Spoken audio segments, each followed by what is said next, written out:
Bonjour et bienvenue au restaurant scolaire de Saint-Marc-du-Désert. Ici, comme dans plusieurs cantines de la CCEG, les cuisiniers travaillent avec des producteurs locaux. On vous en dit plus tout de suite dans EG L'Actu.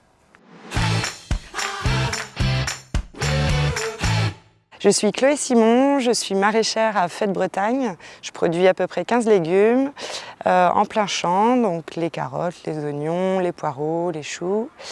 Et j'emploie 2 personnes à la plus haute saison. Ça fait 3 années que je fais ça.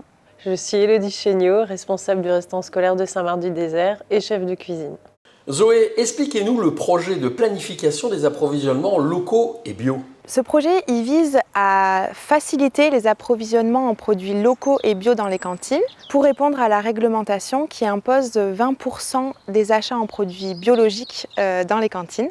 Et puis, ce projet, il a aussi pour but de soutenir les filières locales et le déploiement de débouchés locaux pour les producteurs. Donc, on l'a lancé sur 3 filières, les légumes, la viande bovine et les céréales et légumineuses, surtout pour les lentilles pour l'instant. Alors justement, comment sont planifiés ces approvisionnements ? Concrètement, on travaille d'abord avec les cuisiniers. On leur demande en fin d'année de prévoir leurs commandes en avance pour l'année suivante, de quantifier leur volume, leurs besoins. Et ensuite, nous, entre producteurs, on voit comment on se partage la livraison des légumes.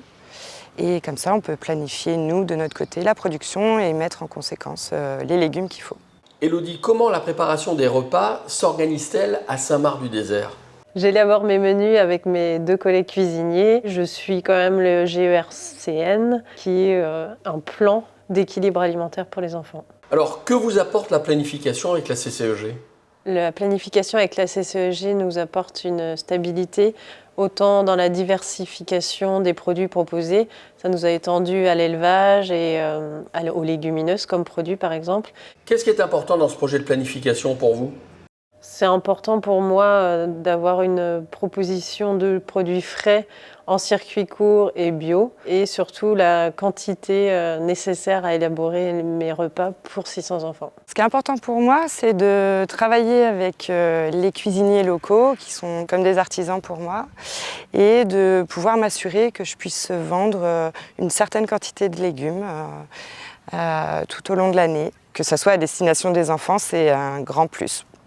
C'est très valorisant de travailler avec nos producteurs locaux du territoire. C'est une chance de les soutenir dans leur travail. Et pour nous, c'est très gratifiant d'avoir des super produits à cuisiner.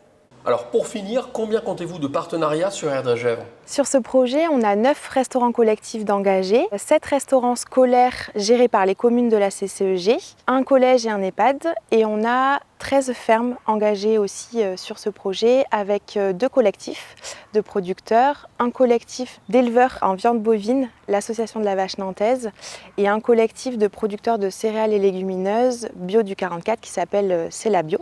En 1 an et demi, il y a eu 65 commandes de passées entre ces cantines et ces producteurs. Donc ça représente 1 tonne de viande bovine de commandée, 2500 kg de légumes et 750 kg de céréales légumineuses. Et donc ça représente 24 000 € de retombées économiques pour les productrices et producteurs locaux.